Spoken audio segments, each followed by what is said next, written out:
Hi, this is Mike Aguado from Los Angeles, here again to teach you about creating a new project in Cubase while following our project checklist. This is for the Introduction to Music Production course via Coursera.org, and this is Lesson 2. As you can see, I've clicked on Cubase, and I'm going to go ahead and open it up, and we'll get started with a new project. You may have noticed that there was a prompt there in the beginning. That was for administrator privilege, which you'll want to grant all your audio programs. So this first window here is the create a new project window, and I'm going to select yes, unless I wanted to open a previously used project.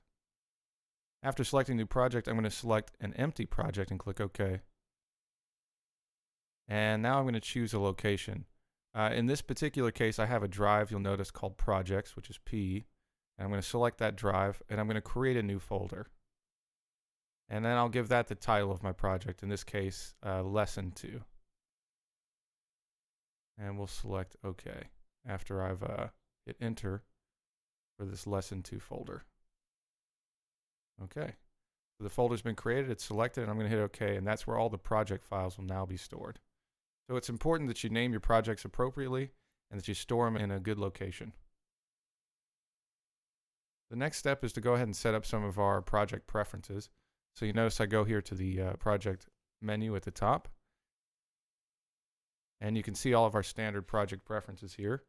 The first one being our sample rate. In this case, the default is a 44.1. And I'm going to go ahead and select 48,000 hertz or 48 kilohertz. You can also change the bit depth of your recording. This has to do with your dynamic range. In this case, 24 bits is pretty standard. And you can also change the file type. Default is WAV, but I'll go ahead and select broadcast WAV. You can also change a few other settings here, but we'll ignore those for now and just select OK.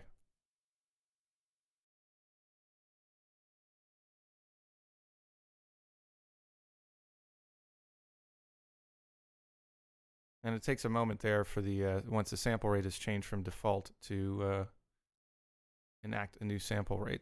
As you can see here on the bottom left is sort of a heads up of the existing project settings. Now, let's go ahead and set up the audio interface. I'll go here under Devices, and I'll select Device Setup. And you can see here I've got the VST audio system, and I can pick a driver here. Depending on which driver you pick, you can enable different audio devices that are connected to your computer.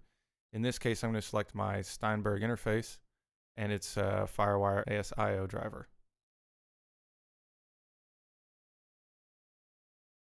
Okay, now that that's selected, you can see some of the settings there, but I can also go into more detail by selecting that particular device and then selecting this control panel option. Once I've selected control panel, I can change my latency and my buffer size. So you can see here there's a slider. It's pretty simple, although your interface may differ slightly.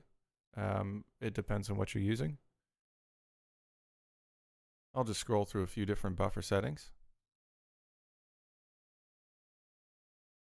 all the way up to 1024 or a more standard 128.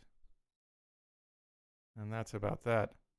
So we'll select OK and close this stuff out. So now those settings are committed.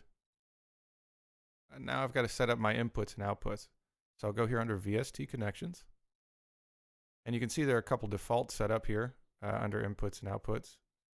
And under this inputs tab, I'm going to go ahead and select one of the presets here. And in that case, it's going to be 16 mono inputs, which is my 8 analog mic pre's and analog inputs, and then my 8 digital, which we won't worry about for this course.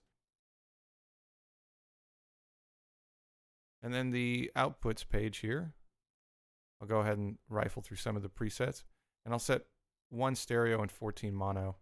Again, I have 8 outputs that are analog, and then 8 outputs that are digital.